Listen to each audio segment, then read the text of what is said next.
अगर आपने अभी तक कुछ भी नहीं पढ़ा है, अगर आपने अभी तक कुछ भी नहीं पढ़ा है तो यकीन मानो इस वीडियो को अच्छे से देखकर और मैं जो जो इम्पोर्टेंट टॉपिक्स बताने वाला हूँ क्लास 12 फिजिक्स के लिए, इतना पढ़कर आप एटलीस्ट पास तो हो जाओगे।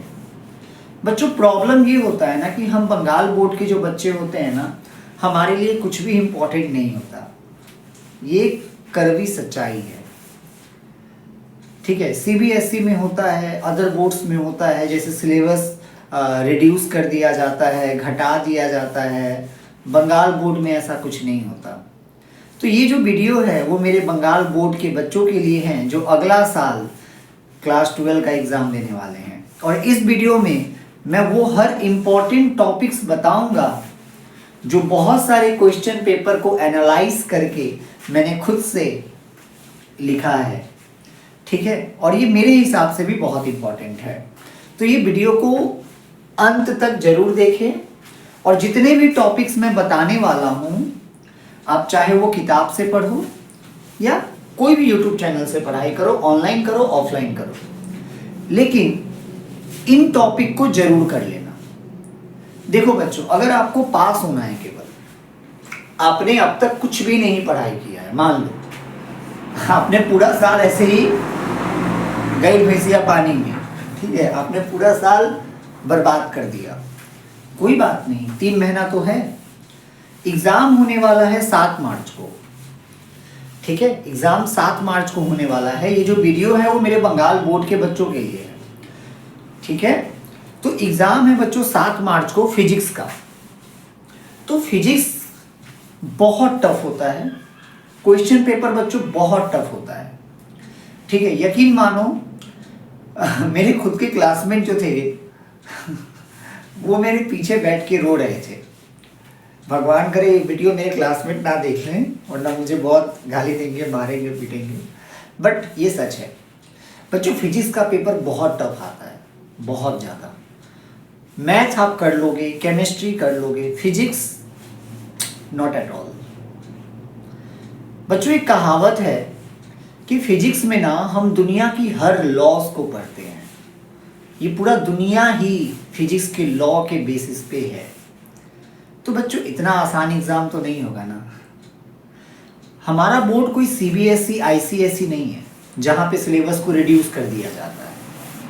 आपको बोल दिया जाता है ये चैप्टर में से ये 5 क्वेश्चन पढ़ लो, ये चैप्टर में से ये 5 क्वेश्चन पढ़ लो। आज मैं वो बात कर रहा हूँ जो शायद आप किसी से सुनोगे नहीं, और यही मेरा तरीका है।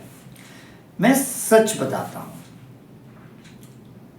क्योंकि मैंने भी इसी बोर्ड से पढ़ाई किया है ना, मैंने भी इसी बोर्ड से पढ़ाई किया है। मैं आऊँ और आपको सीधा लिखवा दूँ, हाँ ये टॉपिक सब लिख लो, आ जाएगा आ जाएगा, क्या फ़ायदा। मैं समझता हूँ कि बच्चा के ऊपर कितना प्रेशर होता है, कि स्टूडेंट के ऊपर बहुत प्रेशर होता है।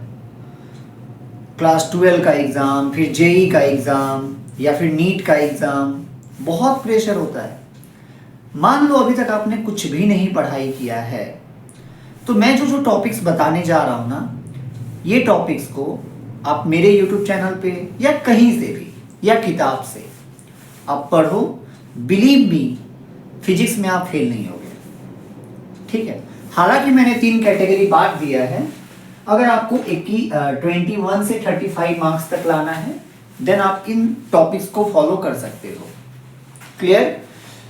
क्योंकि हमारा जो थ्योरी जो होता है फिजिक्स का वो 70 मार्क्स का होता है, राइट। 30 मार्क्स का प्रैक्टिकल होता है, तो वो आपको मिल जाएगा। 24 तो सबको मिल जाता है, और 21 to 35 अगर आपको थ्योरी में लाना है आउट ऑफ 70, तो आप इन जो भी मैं टॉपिक्स बताने जा रहा हूँ आप ये सब कर लेना, कैसे भी करके ये सब कर लेना। बिलीव मी, आप इतना मार्क्स तो ले ही आओगे। अगर आपको 35 से 60 के बीच में लाना है, then you have to do some smart work also, वो मैं बताने वाला हूँ कुछ देर बाद। और मोर देन 60, तो बच्चों इसके लिए मैं सच बताऊं, अगर आपको 60 नंबर से भी ज़्यादा चाहिए, आप चाहते हो कि मेरा फिजिक्स में 60 से भी ज़्यादा है, अबव 60 आए, तो बिलीव मी बच्चों, कोई भी टीचर, कोई भी यूट्यूब का वीडियो आपकी मदद नहीं कर सकता आपके अलावा। याद रखना ये बच्चों, कोई भी टीचर से कुछ भी नहीं होता है। कोई भी YouTube platform, no channel, no videos, आपका सेल्फ स्टडी। अब जितना ज़्यादा अच्छे से किताब को पढ़ोगे ना, उतना ज़्यादा आपका मार्क्स आएगा। आप विश्वास नहीं करोगे, मैंने जब पढ़ाई किया था मैं 2015 में क्लास 12 का एग्ज़ाम दिया था। मेरे जो टीचर थे, मैं उनका नाम नहीं लेने वाला, मेरे जो टीचर थे वो मुझे बहुत सारा नोट्स दिए फिजिक्स का। मतलब वो हफ्ता में 2 दिन ट्यूशन करवाते थे और हमें ढेर सारा नोट्स प्रोवाइड कर दिया, ये पढ़ो वो पढ़ो, ये पढ़ो वो पढ़ो। आप बिलीव नहीं करोगे बच्चों, सर के नोट से एक सिंगल क्वेश्चन तक नहीं आया था। सोचो, सर के नोट से एक सिंगल क्वेश्चन तक नहीं आया। एग्जाम में मैं जब बैठा एग्जाम देने के लिए, पता है क्या काम आया, क्या चीज जो मुझे बहुत हेल्प किया? मेरा सेल्फ स्टडी। मैंने पूरा साल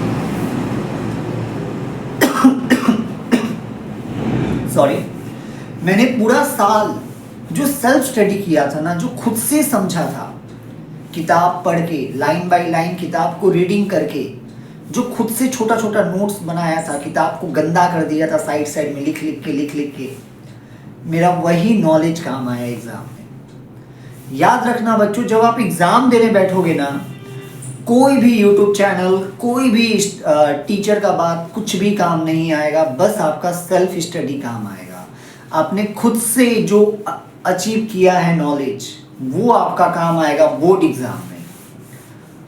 और मेरा सेल्फ स्टडी के कारण ही मेरा 63 आया था आउट ऑफ 70। तो मैं जो बोल रहा हूँ बच्चों, मैं ऐसे ही नहीं बोल रहा हूँ, मैं भी बंगाल बोर्ड से ही था और मैंने काफ़ी साल का क्वेश्चन पेपर को एनालाइज किया। जैसे ये है बच्चों 2024 का क्वेश्चन पेपर, और मैं जो भी टॉपिक्स बताने वाला हूँ ना, ये मेरे बंगाल बोर्ड के लिए, मेरे जो बंगाल बोर्ड के बच्चे हैं ये उनके लिए है। हालांकि कोई भी बच्चा इसको देख सकता है क्योंकि सिलेबस में ज़्यादा डिफरेंट नहीं होता। सीबीएसई वाले थोड़ा कम पढ़ाई करते हैं, सच्चाई है, ये कोई झूठ नहीं है। मैं सीबीएसई को भी पढ़ाता हूँ, उनका सिलेबस बहुत कम है। सीबीएसई का सिलेबस इतना, बंगाल बोर्ड का सिलेबस इतना। सीबीएसई का सिलेबस इतना है, बंगाल बोर्ड का सिलेबस इतना है, बहुत ज़्यादा है। बंगाल बोर्ड में कहा जाता है कोई इंपॉर्टेंट नहीं है, पूरा बुक इंपॉर्टेंट है। ठीक है, तो स्टार्ट करें अपना ये वीडियो। तो बच्चों, मैं पहला जो चैप्टर आपको रिकमेंड करूंगा, इलेक्ट्रोस्टैटिक। ठीक है, पहले मैं आपको बता दूं, थ्योरी जो होने वाला है वो 70 मार्क्स का होता है हमारे बोर्ड में। फॉर WBCHSC बंगाल बोर्ड के बच्चों के लिए है ये वीडियो। ठीक है, क्लास 12 फिजिक्स। बच्चों, पहला जो चैप्टर मैं आपको बताऊंगा वो है इलेक्ट्रोस्टैटिक। ये काफ़ी इजी है, ठीक है, इसमें आपको ज़्यादा दिक्कत नहीं होता। आप इलेक्ट्रिक फील्ड अच्छे से कर लेना, ठीक है, ध्यान से सुनना। इलेक्ट्रिक फील्ड पे जो वेक्टर वाला न्यूमेरिकल आता है, ठीक है, इलेक्ट्रिक फील्ड पे जो वेक्टर टाइप का न्यूमेरिकल आता है, मतलब जहां पे आपको XYZ प्लेन टाइप का जो न्यूमेरिकल आता है ना, कि आपको फ्लक्स बोल देता है निकालने के लिए। जैसे मान लो फॉर एग्जांपल एक क्यूब है जो x एक्सिस के अलोंग रखा गया है, उसका साइड जो है वो YZ प्लेन के पैरेलल है। ठीक है, क्यूब का साइड आपको गिवन रहता है और आप बोलता है कि इलेक्ट्रिक फ्लक्स का वैल्यू बताओ। उस टाइप का क्वेश्चन बहुत अच्छे से कर लेना। इसमें बच्चों गॉस थ्योरम है। इस बार गॉस थ्योरम को यूज करके लॉन्ग स्ट्रेच वायर के सामने किसी पॉइंट पे इलेक्ट्रिक फील्ड का वैल्यू पूछा था। तो शायद इस बार जो 2025 में बच्चों प्लेन सीट का आ सकता है या स्फीयर के कारण आ सकता है, तो वो दोनों में से कोई एक प्रैक्टिस कर लेना। इसके बाद बच्चों हम आते हैं कैपेसिटेंस पे। कैपेसिटेंस से बच्चों जो MCQ आता है ना, बहुत आसान आता है। ठीक है, वो कॉम्बिनेशन के बेसिस पे MCQ दिया जाता है, तो वो प्रैक्टिस कर लेना बस। प्रीवियस ईयर का क्वेश्चन पेपर देखोगे अपने आप समझ में आ जाएगा। कैपेसिटेंस में बच्चों अब जो पूछोगे कि सर इसमें फिर लॉन्ग क्वेश्चन कौन सा है, कौन सा लॉन्ग क्वेश्चन इंपॉर्टेंट है, जैसे इसमें तो मैंने बता दिया गॉस थ्योरम, गॉस थ्योरम का जो एप्लीकेशन है उस पर ज़्यादा ध्यान देना। कैपेसिटेंस में बच्चों energy store in the capacitor, energy store in the capacitor जो आप जानते हो W equal to Q square upon 2C, half of C भी ऐसे कुछ है ना, हाँ वही, क्योंकि मैं रटता नहीं हूँ फॉर्मूला को, मैं डिराइव करता हूँ। कंसेप्ट पे ध्यान रखो, कंसेप्ट पे, फॉर्मूला का एक चार्ट बना लो, डेली देखो, अपने आप याद हो जाएगा। फॉर्मूला मैटर नहीं करता है, कंसेप्ट मैटर करता है, ठीक है। तो बच्चों कैपेसिटेंस, ठीक है, पैरेलल प्लेट कैपेसिटर का कैपेसिटेंस कितना होता है, हालांकि हमारे सिलेबस में स्फेरिकल कैपेसिटर भी है और साइलेंड्रिकल कैपेसिटर भी है, तो फिर भी मैं यही बोलूंगा कि आप तीनों का डेरिवेशन बस देख लेना। हाँ सर ये तो आप बोल देते हो देख लेना, लेकिन सर होता ही नहीं है। मैं समझता हूँ, मैंने भी एग्जाम दिया है। आपको पता है मेरा इंग्लिश में कितना मार्क्स था? 40। क्लास 10 में मेरा इंग्लिश में 40 था। अब जरा सोचो, आप कैसे भी हो मुझसे तो बेटर ही होगे, मुझसे तो बेटर ही होगे। मेरा 40 मार्क्स था। अब जरा सोचो मेरे बारे में, जो लड़का क्लास 1 से लेकर 10 तक हिंदी में पढ़ाई किया, 11-12 अचानक से सारा कुछ इंग्लिश में आ गया, कितना प्रॉब्लम हुआ होगा। लिटरली मैं रो के पढ़ाई करता था, बहुत मुश्किल हुआ था मुझे, बहुत ज़्यादा। लेवल 0 था, बेसिक था ही नहीं, कुछ भी नहीं था, 0 था मैं, कुछ भी नहीं आता था, भकलोल गोबर गणेश। ठीक है। सो बहुत कम टीचर ऐसे देखोगे जो अपना बुराई खुद करते हैं, जिगर होना चाहिए, ठीक है। देखो तो बच्चों डेरिवेशन मैं आपको तरीका बताऊं, जैसे मैं करता था, 3-4 बार लिखो उसको, कॉपी ले लो, ठीक है। अभी तो हमें स्कूल से भी कॉपी मिल जाता है, तो बच्चों कॉपी में ना 3-4 बार एक डेरिवेशन को लिखो, 3-4 बार लिखो, वो अपने आप लर्न हो जाएगा। और खुद का टेस्ट लिया करो। जैसे मान लो आज आपका मन किया कि मैंने इलेक्ट्रिक फील्ड का गॉस थ्योरम है, गॉस थ्योरम में 3 एप्लीकेशन है, तो मैंने क्या किया, आज तीनों एप्लीकेशन का टेस्ट ले लिया, ठीक है। कल मैंने कैपेसिटेंस के ऊपर टेस्ट ले लिया। बच्चों खुद का टेस्ट लिया करो, वेट मत करो, कोई मिरेकल नहीं होने वाला, कोई चमत्कार नहीं होने वाला। ऐसा कभी मत सोचना एग्जाम में बैठोगे और सारा क्वेश्चन फंस जाएगा, कभी नहीं। मुझ पे भी बिलीव मत करो, सेल्फ स्टडी पे ध्यान। हाँ, ये जो इंपॉर्टेंट क्वेश्चंस मैं बता रहा हूँ, इसके आने के चांसेस बहुत ज़्यादा हैं। क्यों? क्योंकि ये रिपीट होते हैं, ये इंपॉर्टेंट है। आप चैट जीपीटी में सर्च करो, गूगल में सर्च करो, ये सभी टॉपिक्स बहुत इंपॉर्टेंट है जो मैं बताने वाला हूँ। And not for board exam, also for NEET exam also. याद रखना बच्चों, अगर आपको अबव 60 लाना है, 60 से भी ज़्यादा लाना है, देन मेरा भी बात मत सुनो, किसी टीचर का बात मत सुनो, जाओ बैठो, सेल्फ स्टडी करो। 3 महीना है, इतना अच्छे से सेल्फ स्टडी करो, बिलीव मी 60 मार्क्स से ज़्यादा आपका मार्क्स आके रहेगा। हाँ, बशर्ते आपने पहले भी पढ़ाई कर रखा है तो। अगर आपने अभी तक कुछ भी नहीं पढ़ाई किया है, आपको बस पास होना है, तो ये सारे टॉपिक्स करो जो मैं बता रहा हूँ। इसके बाद बच्चों करंट इलेक्ट्रिसिटी, मेरा फेवरेट चैप्टर, जिसमें मुझे कभी कुछ समझ में नहीं आया, कभी भी नहीं, लेकिन अब बहुत अच्छा लगता है मुझे पर्सनली। तो बच्चों इसमें कर्चफ्स लॉ, कर्चफ्स लॉ का एक न्यूमेरिकल आएगा ही आएगा 3 मार्क्स का। कर्चफ्स लॉ का एक न्यूमेरिकल 3 मार्क्स का आता है बच्चों। जो लास्ट क्वेश्चन पेपर का जो लास्ट सेक्शन होता है ना, डी या section C, D section D, हाँ, वहाँ से बच्चों कर्चफ्स लॉ का न्यूमेरिकल आता है। तो हालांकि मैं कर्चफ्स लॉ पे वीडियो बनाने वाला हूँ, अदरवाइज आप जहाँ से भी पढ़े, अपने बुक से पढ़े या कोई भी चैनल से पढ़े, आप ये टॉपिक कर लेना, कर्चफ्स लॉ जो है वो अच्छे से कर लेना। कर्चफ्स करंट लॉ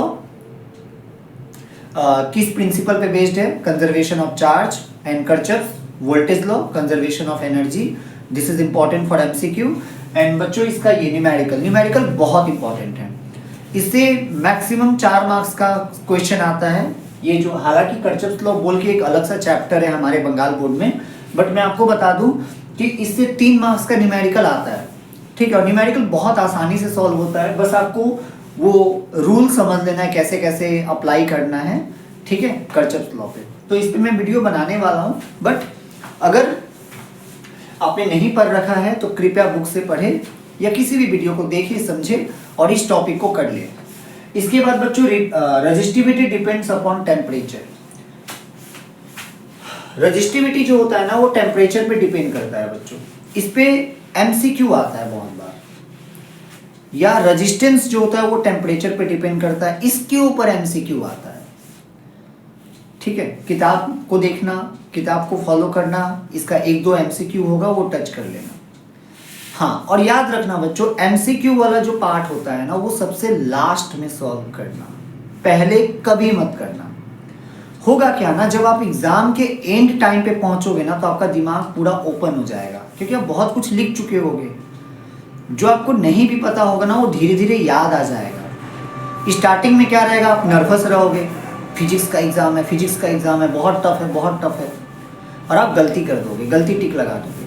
तो ये गलती मत करना, एमसीक्यू सबसे लास्ट में करना। इसके बाद बच्चों हम आते हैं ब्रिज वाले सेक्शन पे, मीटर वाले सेक्शन पे। एक है बच्चों वेट स्टोन ब्रिज, एक है मीटर ब्रिज। मैं रिकमेंड करूंगा वेट स्टोन ब्रिज कर लेना, ठीक है। हालांकि वेट स्टोन ब्रिज पे ज़्यादा क्वेश्चन आता है, मीटर ब्रिज पे भी ज़्यादा क्वेश्चन आता है, तो आप दोनों कर लोगे तो ज़्यादा बेटर है। हाँ, शंट रेजिस्टेंस बच्चों कर सकते हो, आपकी मर्जी। इस पे मैक्सिमम 1 से 2 मार्क्स का सवाल आएगा, उससे ज़्यादा नहीं आएगा। फिर पोटेंशियोमीटर, ये कर लेना, ठीक है, दिस इज इम्पॉर्टेंट, पोटेंशियोमीटर जो है। इसके बाद बच्चों हम आते हैं मैग्नेटिज्म पे। मैग्नेटिज्म पे सबसे इंपॉर्टेंट टॉपिक जो है ना वो है angle of deep. Angle of deep, इस पे बच्चों न्यूमेरिकल आता है, ठीक है। इतना बड़ा न्यूमेरिकल और इतना छोटू सा आंसर बहुत इजीली सॉल्व होता है। तो अगर आप छाया बुक को फॉलो करते हो, छाया बुक को अगर आप फॉलो करते हो तो एंगल ऑफ डीप पे न्यूमेरिकल्स हैं, आप देखना, ठीक है, आपको पता चल जाएगा। वो वर्टिकल एंड हॉरिजॉन्टल कंपोनेंट भी बोलता है कभी कभी कैलकुलेट करने के लिए।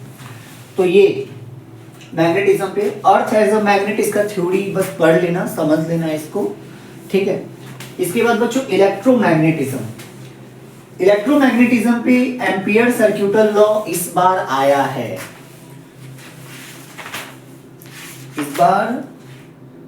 इस बार एम्पियर सर्क्यूटल लॉ आ गया है। तो मेरे ख्याल से बच्चों एम्पियर सर्क्यूटल लॉ का क्वेश्चन इस बार थोड़ा कम है, चांस कम है।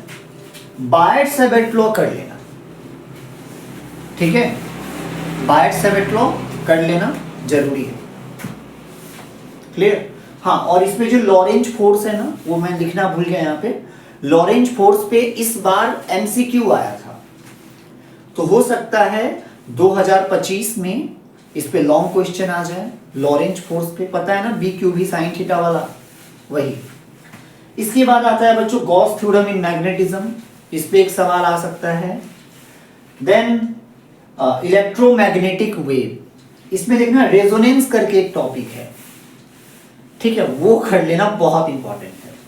इसके बाद बच्चों एलसीआर सर्किट, इस पे डायरेक्ट न्यूमेरिकल आ जाएगा, इस पे उतना लेंदी सवाल नहीं आता एलसीआर सर्किट पे। या तो फेज डायग्राम बोल देता है कभी कभी, या फिर डायरेक्टली एलसीआर सर्किट पे न्यूमेरिकल आ जाएगा, क्लियर। तो ये था टॉपिक जो काफी ज्यादा इंपॉर्टेंट है 2025 के एग्जाम के पॉइंट ऑफ व्यू से फॉर बंगाल बोर्ड स्टूडेंट। फटाफट इसको नोट करो, कर लिया। अब हम देखने जा रहे हैं सेकंड वॉल्यूम। ये था फर्स्ट वॉल्यूम ना, आपके पास 2 बुक होगा फिजिक्स का, एक फर्स्ट वॉल्यूम एक सेकंड वॉल्यूम। तो ये था फर्स्ट वॉल्यूम का। अब मैं बताने जा रहा हूँ सेकंड वॉल्यूम का, जहाँ पे हम स्टार्ट करेंगे ऑप्टिक्स से, ठीक है, ऑप्टिक्स। तो बच्चों सेकंड वॉल्यूम में आपको पता है पहला चैप्टर कौन है सर? क्या बताया, ऑप्टिक्स तो कभी समझ में आया ही नहीं। कोई नहीं, मैं टॉपिक्स बताने वाला हूँ, इंपॉर्टेंट बताने वाला हूँ, देखो, ठीक है। हालांकि ऑप्टिकल इंस्ट्रूमेंट पे मेरा पूरा प्लेलिस्ट है चैनल पे, आप चाहो तो देख सकते हो। Compound microscope, simple microscope, telescope. हाँ, बच्चों मजेदार बात यह है ना कि टेलीस्कोप, माइक्रोस्कोप और कंपाउंड माइक्रोस्कोप पे जो न्यूमेरिकल आता है ना वो काफी आसान आता है, उतना हार्ड नहीं आता। ठीक है, तो मैंने उस पर न्यूमेरिकल भी करवाया है, अब चाहो तो बुक से पढ़ो, ठीक है, या आप वीडियो देख सकते हो। तो बच्चों इसके बाद जो टॉपिक आता है वो है हमारा जो वॉल्यूम है वो है ऑप्टिक्स, राइट। तो अब मैं बताने जा रहा हूं बच्चों ऑप्टिक्स में जो सबसे ज्यादा इंपॉर्टेंट है, ऑप्टिक्स में जो सबसे ज्यादा इंपॉर्टेंट है बच्चों, मैं डायरेक्ट टॉपिक का नाम लिखूंगा, लेंस मेकर्स फॉर्मूला। बच्चों 3 स्टार लगा के रखो इस पे, लेंस मेकर्स फॉर्मूला, इस पे 3 स्टार लगा के रखो, बहुत इंपॉर्टेंट है। इस पे न्यूमेरिकल भी आएगा, इसका डायरेक्ट डेरिवेशन भी पूछेगा, 3 मार्क्स का। ठीक है, मैं किसका बता रहा हूं अभी, ऑप्टिक्स। ये ऑप्टिक्स के इंपॉर्टेंट पॉइंट्स हैं, इंपॉर्टेंट टॉपिक्स हैं जो आपको करने हैं।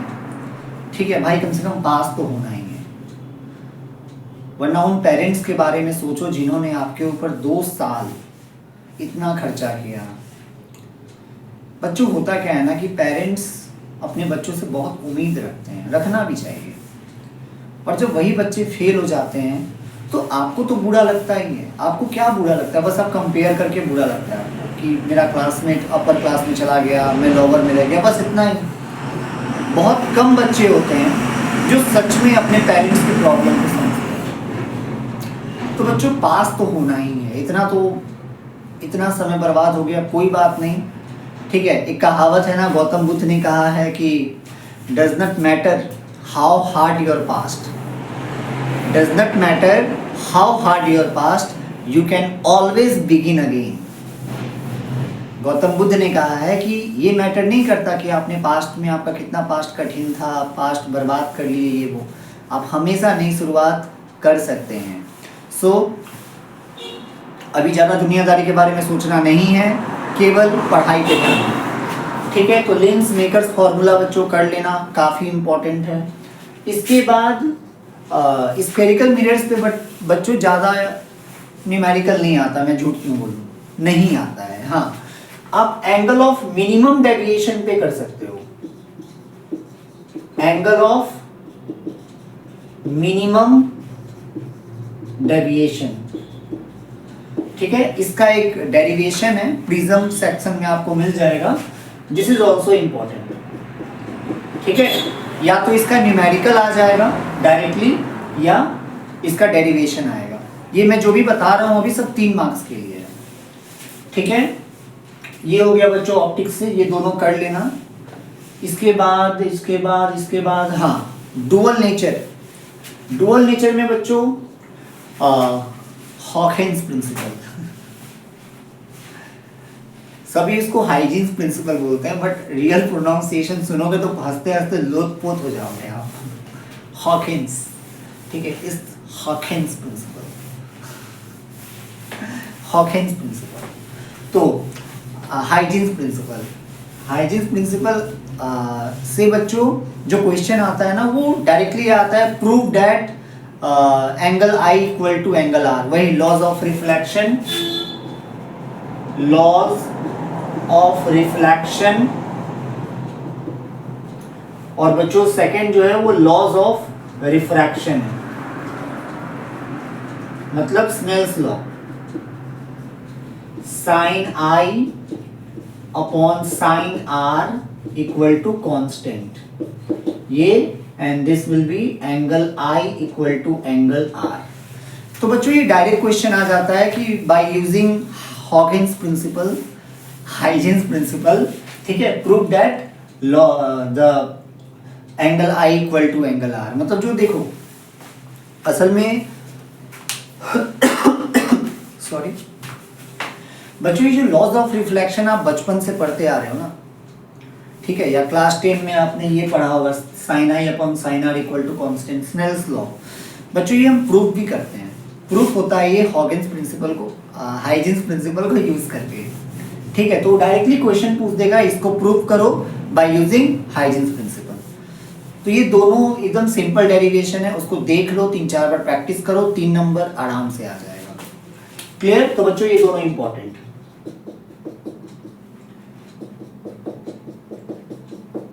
क्लियर? नाउ बच्चों मैं फोटो इलेक्ट्रिक इफेक्ट के बारे में बताना चाहूंगा। Photo electric effect believe me बहुत इंटरेस्टिंग, बहुत आसान चैप्टर है, उसको मत छोड़ना। उसमें जो आइंस्टाइन का फोटो इलेक्ट्रिक इक्वेशन है ना, वो जरूर कर लेना। अब मैं दूसरा चैप्टर की बात कर रहा हूं, दूसरा यूनिट की बात कर रहा हूं बच्चों, आइंस्टाइन का photo electric equation. Einstein photo electric equation बहुत इंपॉर्टेंट है। इस पे बच्चों हर बार सवाल आता है, हर बार क्वेश्चन आता है। ठीक है, मतलब आइंस्टाइन ने फोटो इलेक्ट्रिक इफेक्ट के ऊपर अपना इक्वेशन दिया था।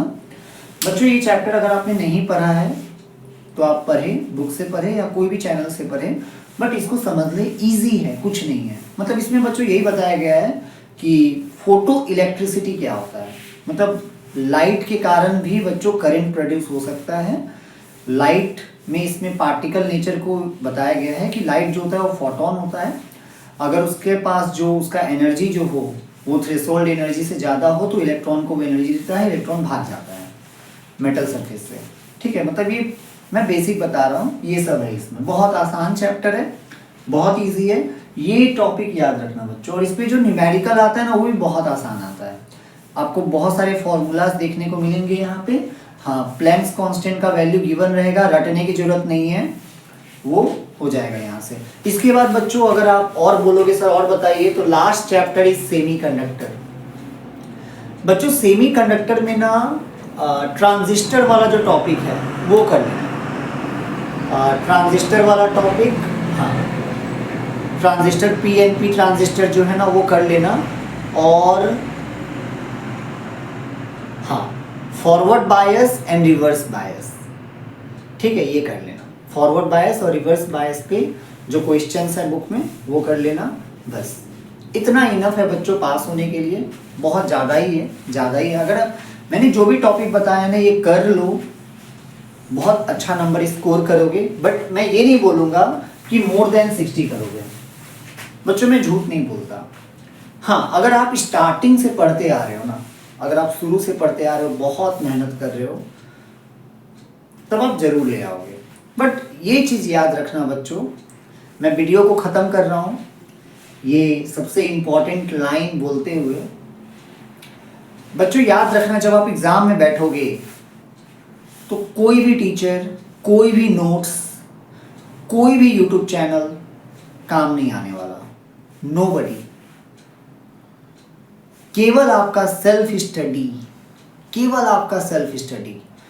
आपने पढ़ा था ना, जब आपने मेहनत किया था जग के, तो आपने क्या क्या नॉलेज को गेन किया था, वो काम आएगा आपके एग्ज़ाम में। एग्ज़ाम देना, उसके बाद अगर हो सके, अगर ये चैनल याद रहे तो आके कमेंट कर देना कि हाँ सर आपने कहा था और यही हुआ। तो अच्छे से पढ़ाई करें, अपना ख्याल रखें, गुड बाय।